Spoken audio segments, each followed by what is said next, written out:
My name is Chloe Vance. I'm 31 years old. And 3 weeks ago, my father looked me in the eye and told me I'd be dead to this family if I opened a wooden box with my own name on it. That box had been hidden in my parents' attic for 14 years, since the day my grandfather died. Inside, it was something my mom and dad were willing to lose their only daughter to keep secret. And when I finally opened it in front of 60, some guests at their 40th wedding anniversary party, not a single person in that room ever looked at my father the same way again.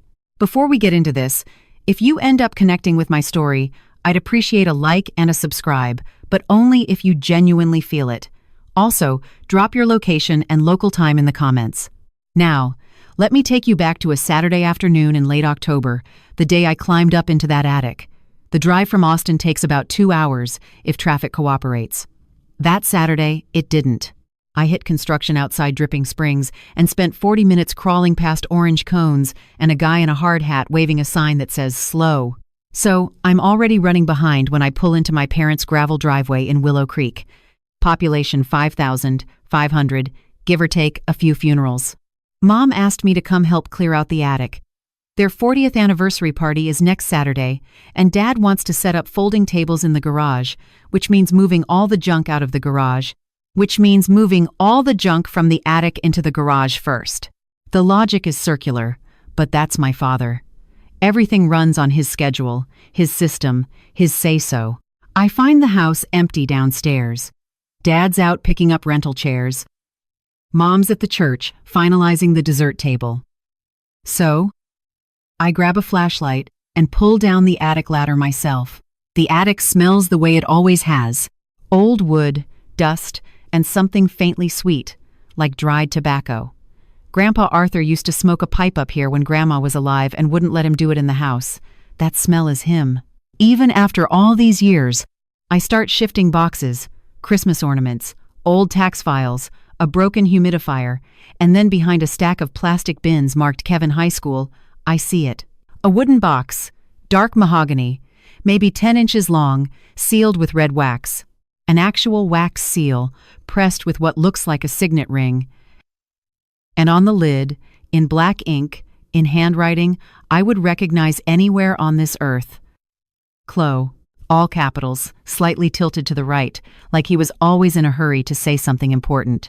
My grandfather's hand wrote my name on this box, and I have never seen it before in my life. I carry the box downstairs. It's heavier than it looks. Something solid shifts inside when I tilt it. Dad's truck pulls into the driveway just as I reach the kitchen. I hear him stomp the mud off his boots on the porch. The screen door swings open, and he walks in carrying a folding chair under each arm, already talking. "Martha, did you call the rental place about the..."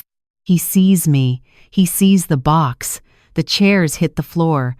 I've watched my father stare down plumbing contractors, church deacons, and a county inspector who tried to fine him for a fence violation. I have never, not once, seen the color leave his face the way it does right now. "Where did you find that?" Not a question, a demand. "Attic. Behind Kevin's stuff."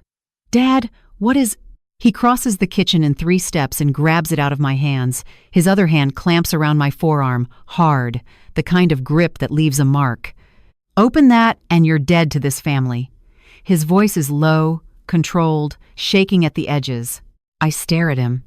It has my name on it. "It's nothing. Your grandfather was confused at the end. Put it back." The screen door opens again. Mom stands there with a foil-covered casserole dish, car keys still dangling from her pinky finger. She looks at the box. She looks at Dad's hand on my arm. She looks at me. She doesn't say a word. She turns and sets the casserole on the counter, her back to both of us, and that silence tells me everything. She isn't surprised. She's known about this box all along. I pull my arm free, set the box on the kitchen table. If it's nothing, then it shouldn't matter if I open it. Dad leaves the room, slams the bedroom door so hard the picture frames rattle down the hallway. Mom sinks into a kitchen chair, both hands over her face, not crying yet, just bracing. I sit down across from her and pull the box toward me. The wax seal is old and brittle. I crack it with my thumbnail. Underneath, a small brass clasp holds the lid shut. I flip it. Inside, a manila envelope, thick, slightly yellowed, and beneath it, a smaller white envelope with my full name typed on the front, Chloe Marie Vance. I open the manila envelope first. 3 sets of stapled documents slide out onto the table. I unfold the first one and read the header. Warranty deed, State of Texas, County of Travis. Grantor, Arthur J. Sterling. Grantee, Chloe Marie Vance. Property address, 814 Oak Street, Willow Creek, Texas. Date of transfer, October 12, 2002. I was 7 years old. The second deed, 60 acres of agricultural land off Highway 290. Same date, same grantor, same grantee, me. The third, a cabin on Lake Buchanan, transferred to me. October 12th, 2002. My hands aren't steady anymore. I open the white envelope. 4 pages of stationery. College ruled. Covered in Grandpa Arthur's handwriting. The first line reads, Chloe, if you're reading this, it means they didn't give it to you willingly. I'm sorry. I read that sentence 3 times. My vision blurs. I set the letter down and look at my mother. She still hasn't moved her hands from her face. Mom. My voice comes out quieter than I expect. Look at me. How long have you known about this? She lowers her hands. Her mascara has already started to run. Since the day he died. I read the letter at the kitchen table while my mother sits 3 feet away and says nothing. Grandpa Arthur's handwriting gets shakier toward the end, but his mind was razor sharp on every page. He laid it out plainly. In 2002, he transferred all 3 properties into my name specifically because he didn't trust my father with them. The deeds were filed with the county clerk. The originals were placed in this box, and copies, along with a sworn affidavit, were left with his attorney, a man named Harrison Cole. Then, the part that makes my stomach drop. Grandpa wrote that he'd discovered in the last year of his life that Dad had taken out mortgage loans against at least 2 of the 3 properties. Loans signed by Thomas Vance as guardian. Even though the deeds never granted him any authority to encumber the properties, he did it through connections at the local bank. He did it without telling anyone. He did it while I was still a teenager who didn't even know she owned anything. Grandpa's instructions to Cole were specific. If I didn't contact the lawyer before my 32nd birthday, Cole was authorized to initiate litigation on my behalf automatically. No exceptions, no family negotiations. I set the letter down. My 32nd birthday is February 8th, less than 3 months away. I look at my mother. Dad said Grandpa was confused. She shakes her head once. Small. Like it costs her something. Your father said it would destroy the family. Which part? I ask. The stealing? Or me finding out? She doesn't answer. She just folds her hands in her lap and stares at the tablecloth like it contains instructions for how to survive this moment. It doesn't. At the bottom of the last page, in a box drawn with a ruler, Grandpa wrote Harrison Cole's phone number. I copy it into my phone. Here's what you need to know about my grandfather. Arthur Sterling was a retired surveyor who smelled like pipe tobacco and WD-40 and always had dirt under his fingernails. He taught me how to bait a hook when I was 5, how to replace a fence post when I was 8, how to check a property line when I was 11, though I didn't understand why that mattered until about 3 hours ago. Every summer, he'd pick me up in his silver Chevy Silverado and we'd drive out to Lake Buchanan to the cabin.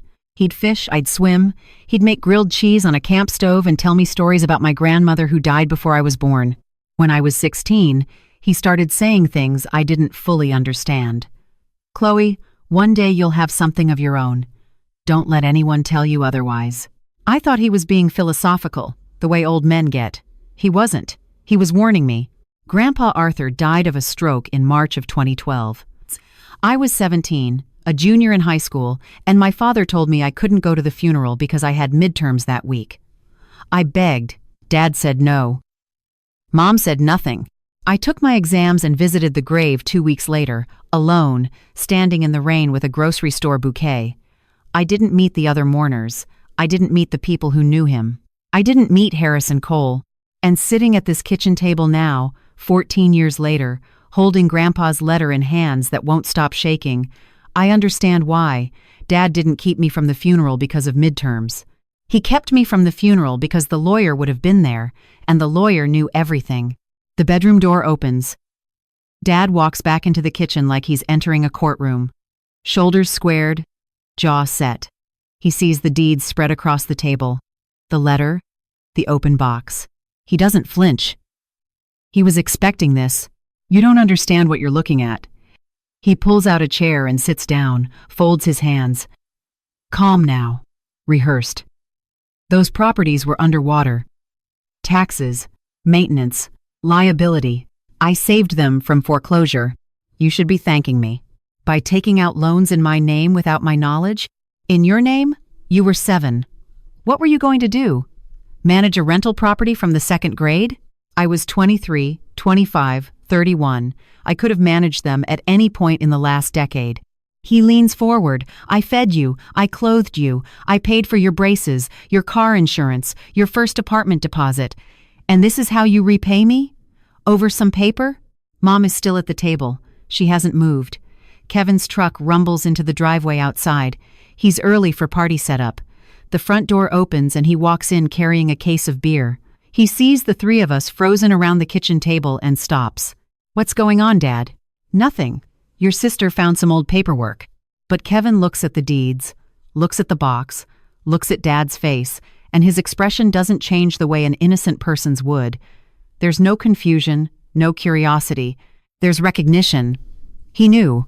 My brother already knew about this box. I watch him set the beer on the counter carefully, like the sound might detonate something. He doesn't look at me. Chloe, don't blow this up. It's their anniversary next week. I stand. You knew. How long? Kevin exhales through his nose, runs a hand over his jaw. He's 35 years old and still can't look me in the eye when he's caught. 4 years, he says. I overheard Mom and Dad arguing about it, and you said nothing. I figured Dad had it handled. It's not like you were using those properties. The air leaves my lungs. I look at my brother, the one who got the house, the car, the startup money for the contracting business that lasted 10 months. The one who always had something, while I had a studio apartment in Austin and a used Toyota with 180,000 miles. The deposit on your house. Kevin, I keep my voice level. $65,000. Where did that come from? Silence. Total, airless silence. Mom closes her eyes. Dad's knuckles go white on the table edge. Kevin just stands there, mouth half open, no sound coming out. That's my answer. Dad pushes back from the table. You walk out that door with those papers. You don't come back. I gather the deeds, the letter. I put them in my purse carefully, the way you handle something that was stolen from you and just returned. Mom follows me to the porch. Her hand catches my sleeve. Chloe, please. The party is next Saturday. Don't ruin this for us. I stop on the 2nd step. I turn around. Mom, you hid this from me for 14 years. The party is the last thing I'm thinking about right now. I drive back to Austin with the windows down, even though it's 45 degrees and my fingers ache on the steering wheel. My hands are still shaking, but for the first time in a very long time, my head is perfectly clear. Monday morning, I sit in my car in the parking lot of the law office where I work. I'm an administrative assistant, not a lawyer, but I've spent enough time around legal documents to know what a valid deed looks like. I dial the number from Grandpa's letter. 2 rings. Cole and Associates. This is Harrison. The voice is old, precise, like a clock that still keeps perfect time. Mr. Cole, my name is Chloe Vance. Arthur Sterling was my Chloe. He says it the way you say a word you've been rehearsing for over a decade. I've been waiting for this call for 4 years. He asks me to come to his office in Georgetown. I take a half day and drive 40 minutes north. Harrison Cole is 76. Silver hair, reading glasses on a chain, an office that smells like old books and printer toner. He shakes my hand with both of his and holds on a beat too long, like he's confirming I'm real. He tells me everything. He sent me 2 letters, one when I turned 21, one at 25. Both came back, returned to sender. He contacted the Willow Creek post office and discovered that my forwarding address had been changed by my father. I considered driving to your apartment, Cole says, but Arthur's instructions were clear. You had to come to me. He wanted it to be your choice. He opens a filing cabinet and pulls out a folder 3 inches thick, copies of every deed, the affidavit Arthur swore before a notary, a timeline of every mortgage Thomas filed. Your grandfather was not confused, Chloe. He was the most deliberate client I ever had. Cole looks at me over his glasses. Do you want me to file now, or do you want to give them a chance to make this right? I tell him I need a week to think. By Wednesday, the phone calls start. Dad has been busy. He's called every aunt, uncle, and cousin within a 2-state radius, and the version of events he's selling doesn't include mortgage fraud or sealed boxes. Aunt Susan calls first.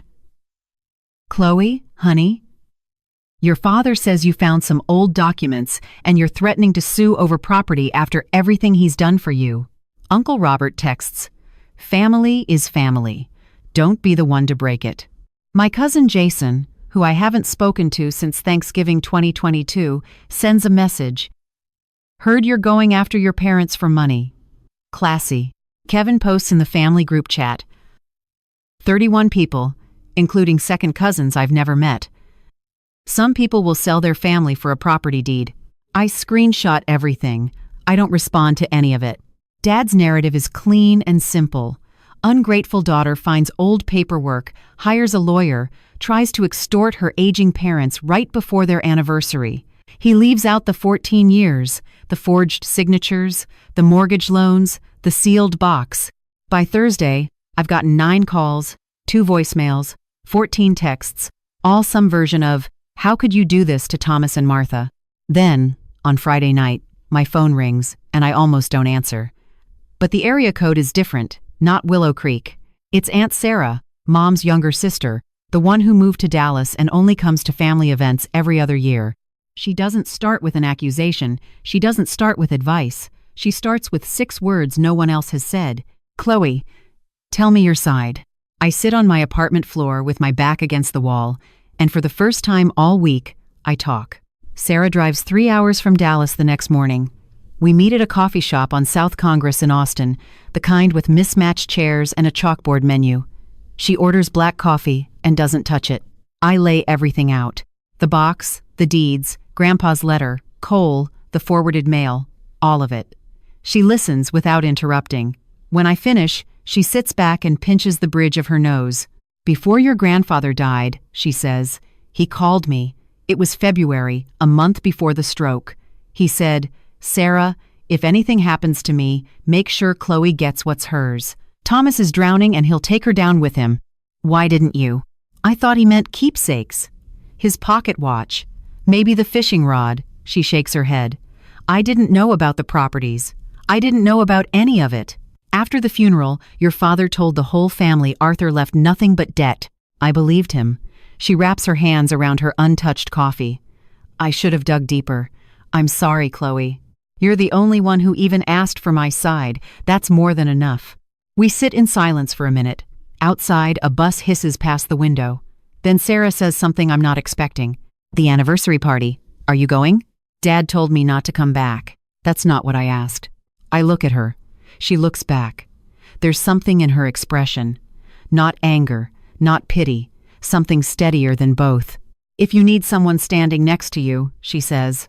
I'll be there. I nod. She nods. We don't hug. That's not Sarah's style. But she squeezes my hand once across the table, and it's enough. Monday, I take my lunch break at the Travis County Clerk's office. Working in a law firm has taught me at least one useful thing. Public records are public. I sit at a computer terminal in a basement that smells like carpet cleaner and pull up the property records one by one. 814 Oak Street, Willow Creek. Deed in my name. Confirmed. Mortgage lien filed. 2016. $250,000. Borrower. Thomas R. Vance. He signed as guardian of the property owner. There was no court order granting him that authority. None on file. I checked twice. 60 acres off Highway 290. Deed in my name. Confirmed. Mortgage lien filed 2018. $120,000. Same signature. Same lack of authorization. The cabin on Lake Buchanan. Deed in my name. Confirmed. No mortgage. But there's an active rental agreement. Tenant paying $1,000 $800 a month. Payments routed to an account under Thomas R. Vance. I do the math in the parking lot, sitting in my Toyota with the engine off and the heater broken. $250,000 plus $120,000 in loans taken against my property. $1,800 a month in cabin rent for roughly 10 years. That's $216,000 in income collected from my asset. Total, approximately $586,000. 50,600,000美元. And then I think about Kevin's house. The $65,000 down payment. I pull up the timeline Cole gave me. Kevin closed on his house in March 2020.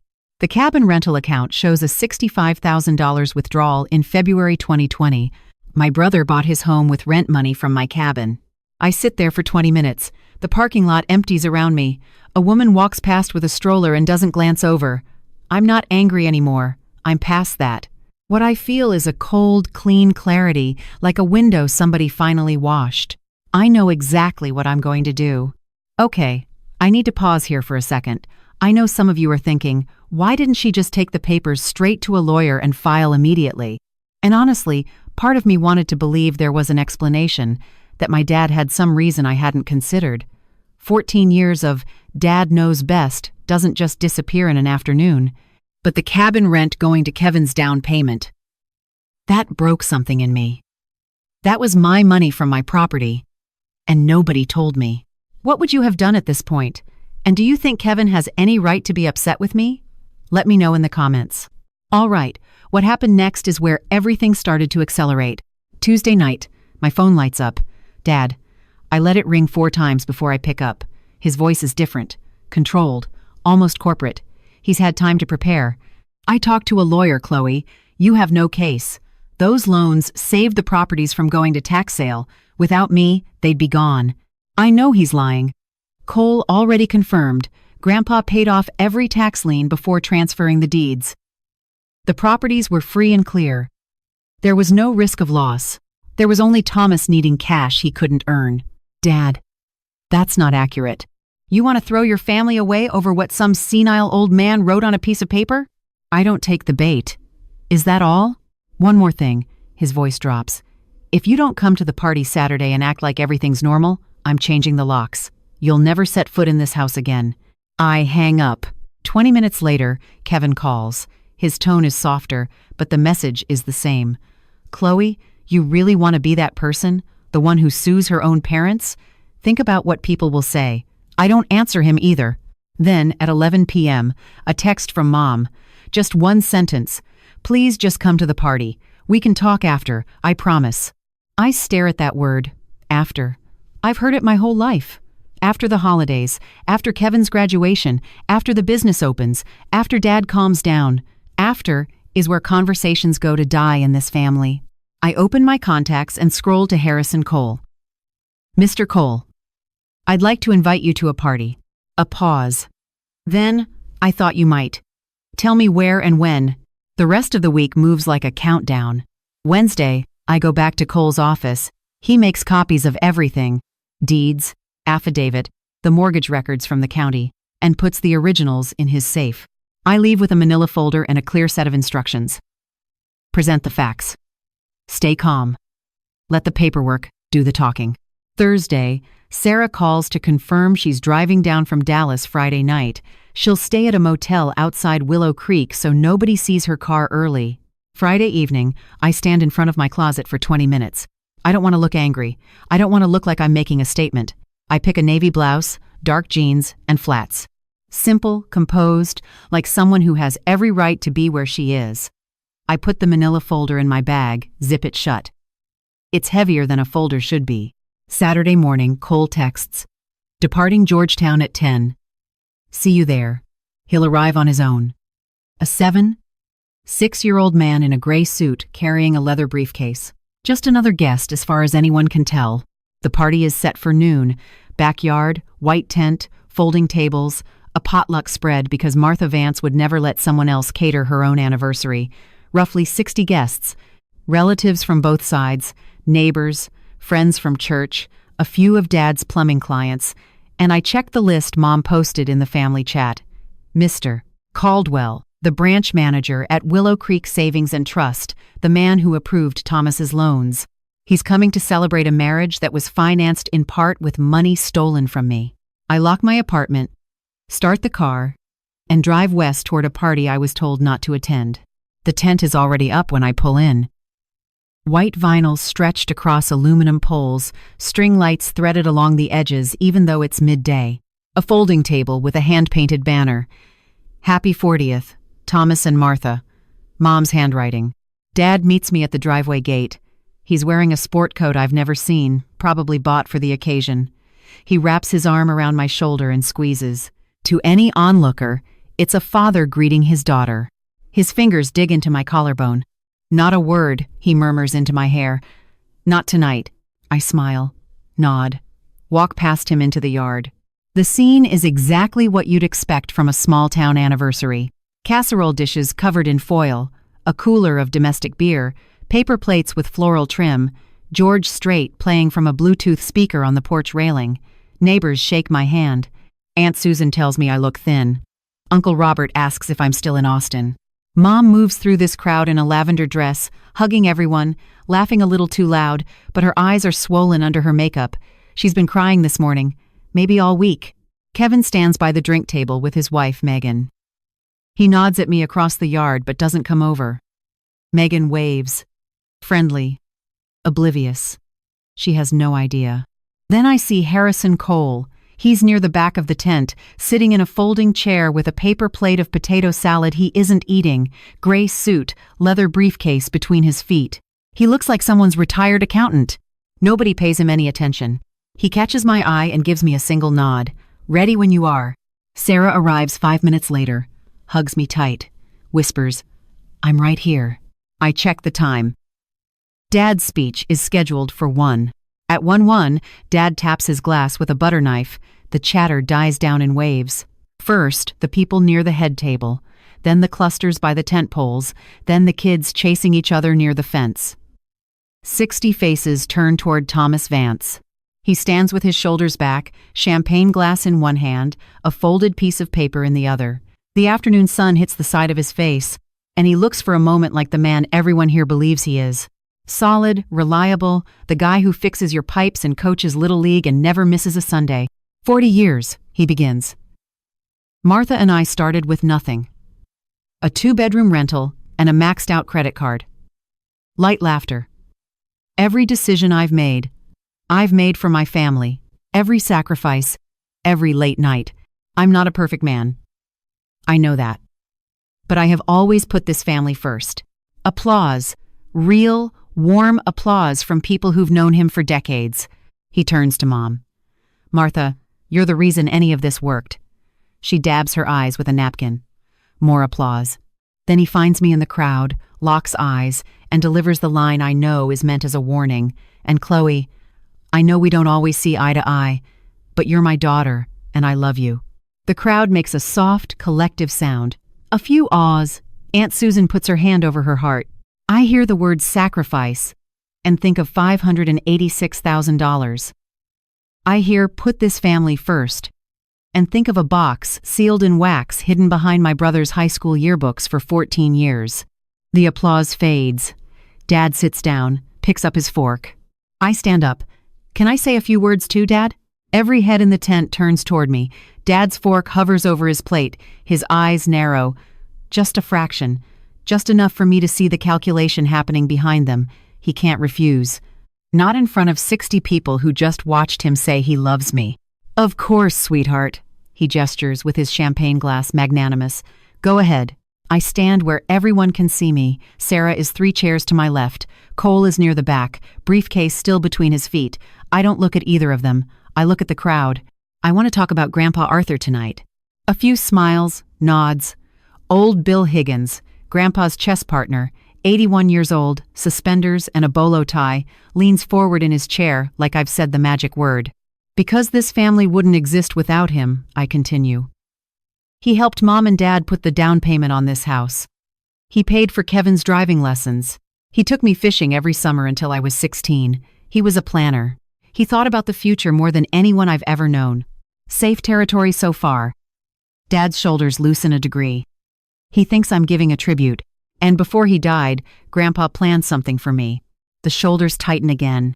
He left me a sealed box with my name on it in his handwriting. The yard goes quiet. Not church quiet. Courtroom quiet. Dad stands. Chloe, this isn't the time. I look at him. 60 people look at him. And I say the truest thing I've said in 31 years. Dad, you had 14 years. I think tonight is exactly the time. He doesn't sit back down, but he doesn't move toward me either. He's frozen, and everyone is watching. Sit down. Dad's voice drops to the register he uses when he thinks volume isn't necessary, when he believes authority alone will do the work now. But this isn't his kitchen. This is a tent full of people who are already leaning forward in their folding chairs. Aunt Susan, Thomas, let her talk. Mom? From the head table, small and strained. Thomas, let her finish. He rounds on her. Stay out of this, Martha. A ripple moves through the crowd. Uncle Robert sets down his beer. Megan, Kevin's wife, pulls out her phone instinctively, then puts it back. Kevin pushes his chair out. Come on, Chloe, let's talk about this outside. He reaches for my arm. I step back, the same arm Dad grabbed in the kitchen 3 weeks ago. No. I'm going to say this here. I reach into my bag and pull out the manila folder. I don't open it yet. I hold it against my chest. When Grandpa Arthur died in 2012, he left a sealed box with my name on it. Mom and Dad put it in the attic. They never told me it existed. I found it 3 weeks ago. Whispers. Now, Aunt Susan's mouth is open. Uncle Robert looks at Dad. Mr. Caldwell, the banker, who was mid-bite on a piece of cornbread, sets it down very slowly. Inside that box were 3 property deeds in my name, transferred to me when I was 7 years old. Old Bill Higgins pushes himself to standing, one hand on his chair back. His voice carries clear across the tent.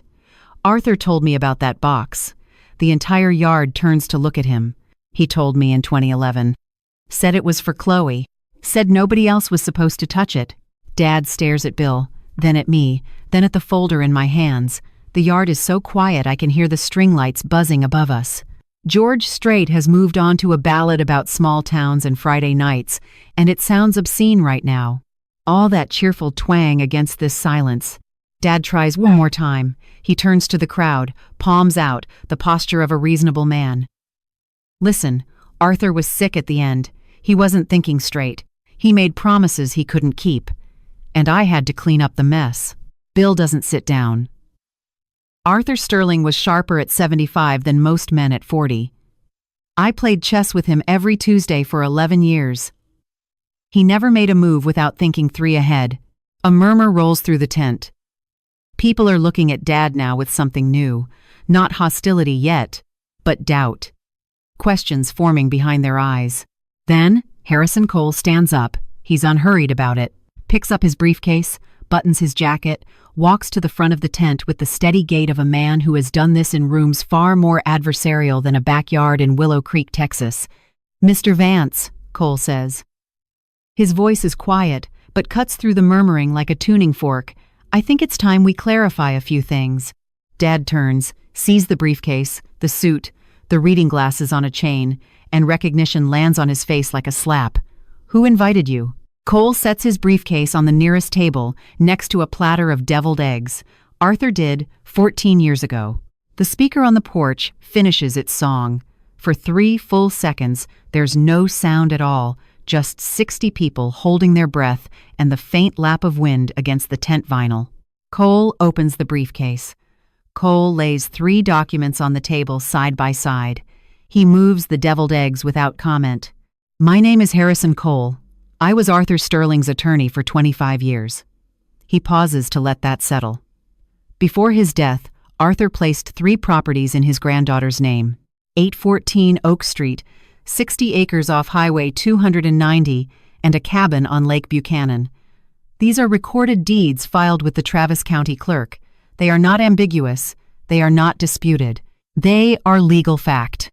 He removes a 4th document. The affidavit. Arthur also left a sworn statement documenting his concern that Mr. Vance had taken mortgage loans against 2 of these properties without legal authority. I have confirmed this through county records. The loans were signed by Thomas Vance as guardian, a role the deeds did not grant him. He doesn't raise his voice. He doesn't gesture.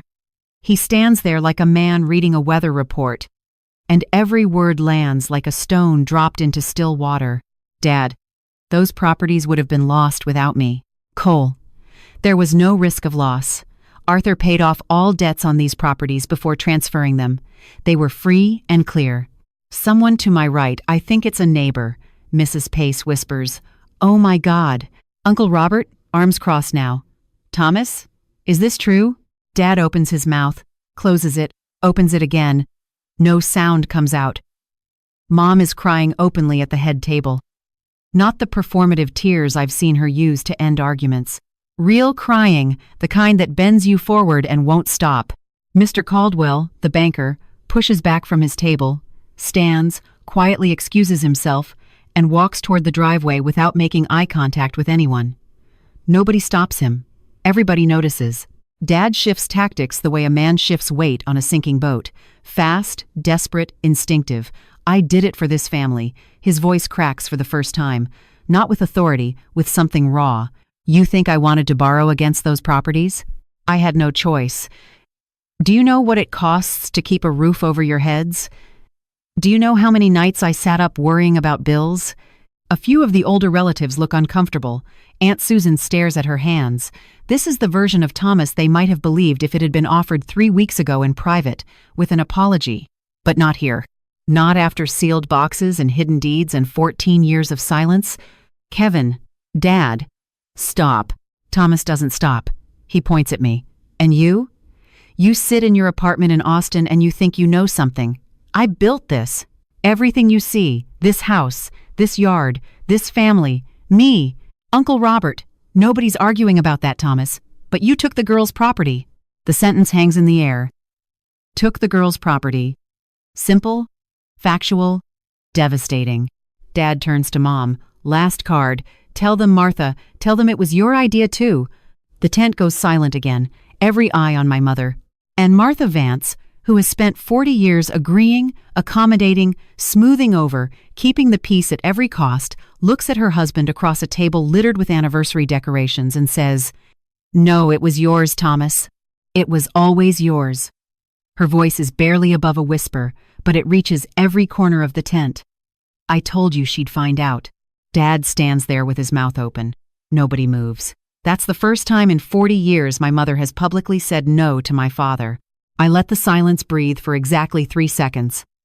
Then I turn to my brother. Kevin, your house. The $65,000 down payment. Where did that come from? He's still standing by the drink table, a bottle of beer sweating in his hand. He hasn't taken a sip in 10 minutes. That's not relevant. Cole, still at the front table, doesn't look up from his documents. If I may, I have records showing a $65,000 withdrawal from the rental income account associated with the Lake Buchanan cabin, dated February 2020. He pauses. Mr. Kevin Vance closed on his home in March 2020. The math is not complicated. 60 people do it at the same time. Megan stands up. She's 33, a dental hygienist, and she's been married to Kevin for 6 years. She believed, because Kevin told her, that the down payment came from their combined savings and a small loan from his parents. What is he talking about, Kevin? Kevin sets the beer down, opens his mouth, closes it. For a moment, he looks exactly like our father did 2 minutes ago. Jaw working, no words, the machinery of excuses grinding to a halt. He doesn't answer. He walks out of the tent, past the folding tables, past the banner that says, Happy 40th, and disappears around the side of the house. Megan watches him go. She looks at me. She looks at Cole. She presses her lips together, not with anger, but with the particular expression of a woman who's just realized the ground she's standing on is not what she was told. Excuse me, she says to no one in particular, and follows him. Aunt Sarah, from her chair, says just loud enough for me to hear, "That's 2 marriages he's shaken in one afternoon." I take a breath. The yard smells like grilled hamburgers and cut grass and someone's too sweet perfume, and underneath all of it, the faintest trace of pipe tobacco. That's probably just my imagination. But it feels like permission. I face the tent. 60 people who watched me grow up, who sent me birthday cards and graduation checks and casserole dishes when Grandpa died. I owe them the truth without venom. I didn't come here tonight to humiliate anyone. I keep my voice at the level you'd use to explain something difficult to someone you respect. I came because I spent 14 years being told I wasn't ready, wasn't responsible, wasn't enough. And it turns out the whole time I was the one who had something, and it was taken from me. Bill nods. Sarah nods. A woman I don't recognize, maybe a church friend, has her hand over her mouth. I'm not asking for revenge. I'm asking for what's legally mine. And I'm asking for the truth, which I think everyone in this room deserved to hear a long time ago. I turn to Dad. He's still standing, but the posture is different now. Smaller, like a building after the scaffolding comes down. Dad, I love you, but I can't pretend this didn't happen. And I won't. I turn to Mom. Mom, you could have told me any time in 14 years. I hope someday you'll understand why that matters. Cole speaks one last time in the same measured tone. For the record, if the properties are not returned to Miss Vance's control within 90 days, litigation will proceed automatically per Mr.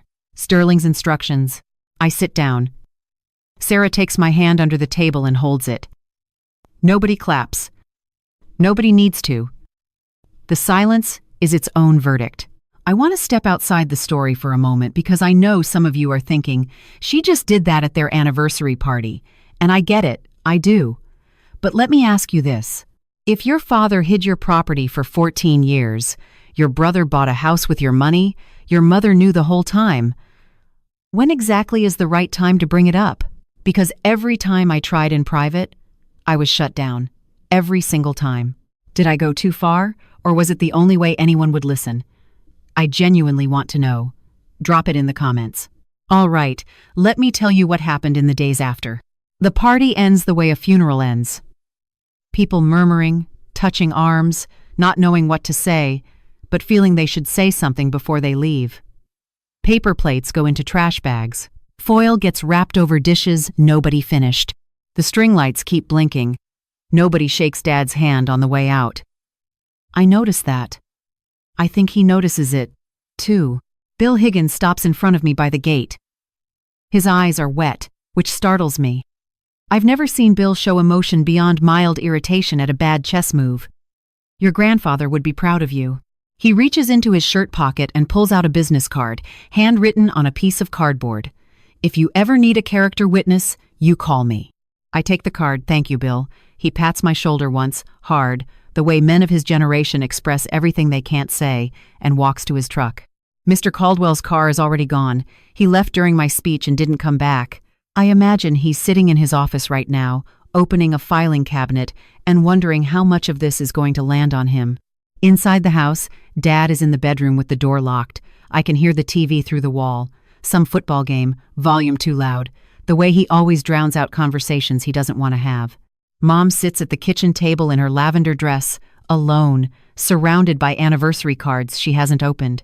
She looks up when I pass through, but doesn't speak. I don't either. There's nothing left to say in this house tonight. Sarah and I drive back toward Austin in her car. Halfway through Dripping Springs, she says, Arthur would have handled it exactly like that. I watch the road and let myself believe her. 6 days later, Wednesday, my phone rings at 9 p.m. Kevin. His voice is different. The swagger is gone. No sarcasm. No big brother condescension. He sounds like he hasn't slept. Megan wants to know the whole story. She's talking about separating. I close my laptop, sit on the edge of my bed. I'm sorry about Megan, but that's between you and her. You could have told me first, privately. I would have. You had 4 years, Kevin. 4 years to tell me yourself. Silence, long enough that I check the screen to make sure he's still there. I know. His voice drops. I knew it was wrong. It was easier not to think about it. I understand that. And I do. That's the worst part. I understand exactly how someone can know something is wrong and still look the other way because the alternative is too hard. I've watched my mother do it for 40 years. But easier for you came at my expense? Literally. More silence then. I'm sorry, Chloe. He means it. I can tell. It's the first time he's apologized to me about anything since he backed his car into my bicycle when I was 12. And even then, Dad made him say it. I hear you, I say. But sorry doesn't pay back $65,000. I hear him exhale. A shaky sound. The sound of a man who just realized his marriage, his house, and his relationship with his sister are all in the same fire, and he only has one bucket. What happens now, he asks. Now you talk to Megan, and you figure out a plan. I hang up, set the phone on the nightstand, stare at the ceiling. I don't feel victorious. I just feel tired and clear. Saturday morning, a knock at my apartment door. No text beforehand, no call. I look through the peephole and see my father. He's wearing a flannel shirt with a stain on the pocket, unshaved, eyes red at the rims. He looks 10 years older than he did a week ago. I open the door. He doesn't step inside. He stands in the hallway like he's not sure he's allowed. I'm not here to fight, he says. I'm here to explain. I lean against the doorframe. I don't invite him in. I don't close the door either. In 2012, he starts, when your grandfather died, I owed $60,000 from the shop. Second time it failed. Bank was threatening to take the house. I didn't know what to do. He looks at the carpet. The properties were just sitting there in your name. I told myself I'd borrow against them, get clear of the debt, and pay it all back before you ever needed to know. But one loan led to another. He nods, doesn't deny it. Why didn't you ask me when I turned 18? 21? Any time in the last decade? Because by then I owed too much. He meets my eyes for the first time, and I was ashamed. I stand there looking at my father, and for one moment I don't see a villain or a con man. I see a 60-year-old guy from a small town who lost 2 businesses and panicked and made a choice that got worse every year he didn't fix it. But understanding someone doesn't mean absorbing what they did. Dad, I believe you were desperate, but you could have been honest. That would have cost you nothing. I hold the doorframe. Instead, you chose to lie, and it cost you everything. The properties are mine. That's not negotiable. He nods once, turns, walks down the hall. He doesn't look back. Monday, Cole's formal letter arrives at the Vance residence via certified mail. 3-0, day notice to begin transferring property control back to Chloe Marie Vance with a 9-0 day litigation clock running in the background. Wednesday, the bank calls Thomas. 2 mortgage officers and a compliance manager want to review the authorization documents on his loans. Mr. Caldwell, it turns out, has been placed on administrative leave pending an internal investigation. He approved $370,000 in loans on properties where the deed holder never signed. That's not a gray area. Thursday, Cole calls me with an update. The bank's legal department has already reached out. They're not interested in defending Thomas's loans. They want to resolve this quietly. The phrase regulatory exposure comes up twice. By Friday, Dad has put his work truck up for sale. His plumbing equipment is listed on a local buy and sell page. He's liquidating slowly, but he's doing it. Mom calls me Sunday. Her voice is different. Not the voice she uses to smooth things over. Flatter, more honest, like she's finally too tired to perform. I should have stopped him years ago. I was afraid. I know, Mom, but being afraid doesn't make it okay. No, she says. It doesn't. It's the most honest exchange we've had in my entire life. It lasts 45 seconds, and it changes nothing, and it changes everything. I don't file criminal charges. I don't want my father in jail. I want the properties back, the rent money accounted for, and a payment plan for the rest. Cole draws up a settlement proposal. Thomas signs it without negotiation. Kevin sends me a cashier's check for $6,000. A note attached. First installment, more coming. It's not much, but it's a start. And it's the first honest money my brother has ever given me. 3 weeks after the party, on a Thursday afternoon, when I call in sick to work for the first time in 4 years, I drive to Lake Buchanan. The cabin sits back from the water behind a row of pines that weren't there the last time I visited. I was 16 then. Grandpa was driving.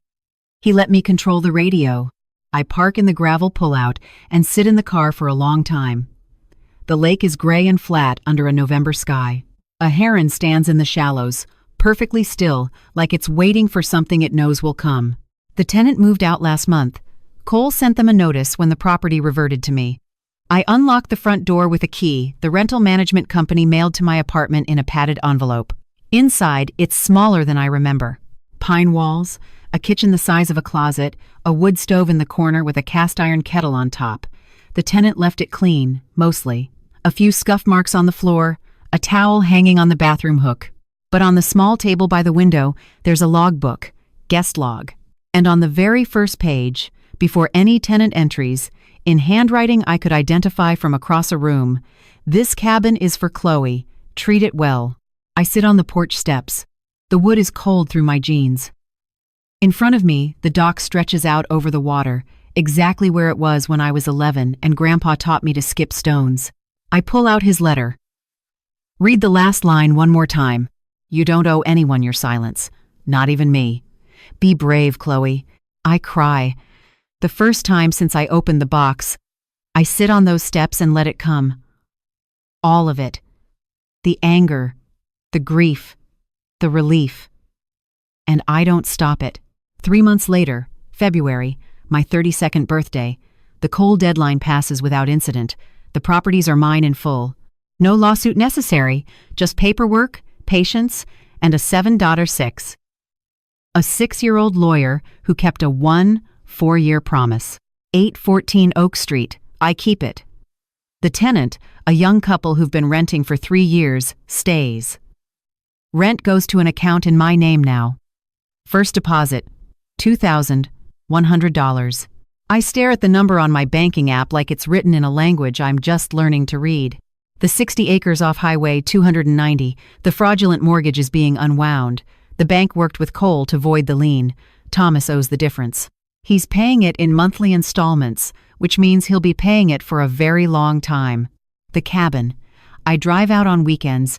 I replaced the porch steps, bought a new kettle for the wood stove, hung a photo on the wall that Sarah found in a box at her place. Grandpa and me, age 7, standing in the bed of his silver Silverado, both of us squinting into the sun. My relationship with Mom is cautious. We talk on the phone every other Sunday, short calls, no pretending.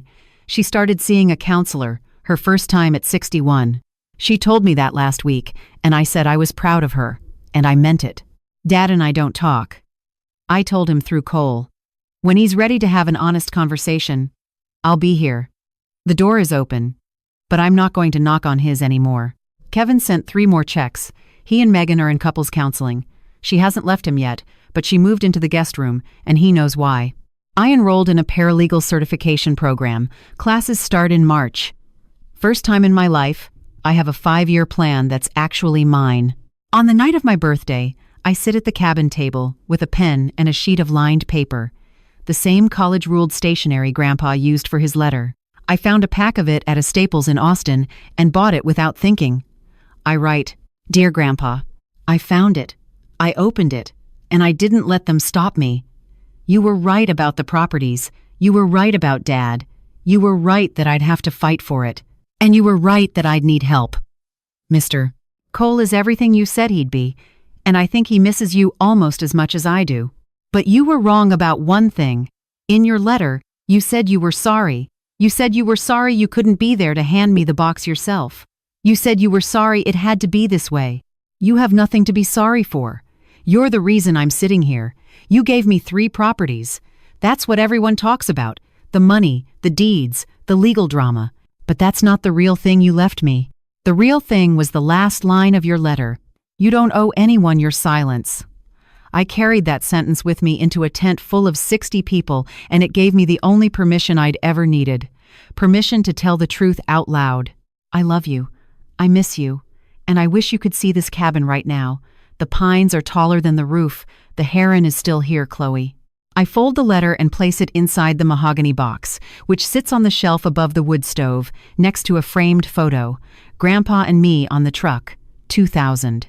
The year he decided to give me a future my parents couldn't take away. I close the lid. The box stays. It's past 10 when I walk out to the dock. The lake is black and still, reflecting a sky full of stars you can't see from Austin. The air is cold enough to see my breath. I sit at the edge, sneakers off, feet dangling above water I'm not brave enough to dip into in February. Behind me, the cabin windows glow with the warm orange of the wood stove. In front of me, nothing but open water and silence, and the kind of darkness that doesn't feel empty. It feels finished. People will tell you that keeping the peace is the same as keeping your family. It's not. Sometimes keeping the peace means keeping quiet while someone takes what's yours and calls it love. I did that for 14 years. Not because I was weak. Because I didn't know. And the people who were supposed to tell me decided their comfort mattered more than my future. My grandfather gave me 3 properties, but the real gift was permission. Permission to stop being quiet. Permission to believe that what I deserved wasn't something I had to earn by disappearing. I'm not dead to this family. I don't know what I am to them anymore exactly. Daughter, plaintiff, the one who ruined the party. But I know what I am to myself. I'm the most alive I've ever been. That's my story. Or at least that's where it stands right now. If you've ever had to choose between peace and honesty in your own family, I see you. And I hope this helped, even a little. If you want more stories like this, there's one in the description I think you'll really connect with. Hit subscribe if you haven't already. I've got more coming, and leave a comment. What would you have done differently? Would you have waited longer? Or would you have opened that box sooner? I read every single one. Thank you for being here. It means more than you know.